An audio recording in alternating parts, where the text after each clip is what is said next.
రాష్ట్రంలో గ్రూప్ 2 సర్వీసుల పోస్టుల తుది ఫలితాల వెల్లడికి టీజీపీఎస్సీ కసరత్తు చేస్తుంది. 3 నెలల క్రితమే ఫలితాలను వెల్లడించాలని కమిషన్ భావించిన గ్రూప్ 1 పై న్యాయ వివాదాల కారణంగా ఆలస్యమైంది.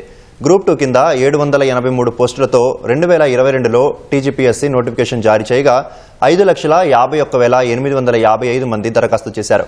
రాత పరీక్షలకు 2,49,964 మంది హాజరు కాగా ఓఎంఆర్ పత్రాల్లో పొరపాట్ల కారణంగా 13,315 మంది అభ్యర్థులను కమిషన్ అనర్హులుగా ప్రకటించింది.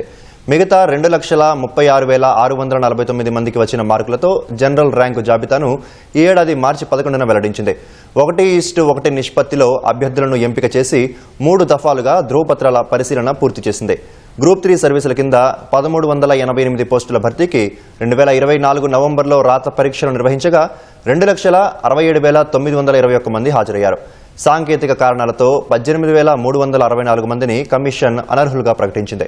అయితే అభ్యర్థుల నుంచి వచ్చిన విజ్ఞప్తుల నేపథ్యంలో వాయిదా వేసింది. గ్రూప్ 2 తుది ఫలితాల వెల్లడికి పరిపాలన ప్రక్రియ పూర్తయిన తర్వాత గ్రూప్ 3 కింద ధృవీకరణ పత్రాల పరిశీలన చేపట్టేందుకు కార్యాచరణను కమిషన్ రూపొందిస్తోంది.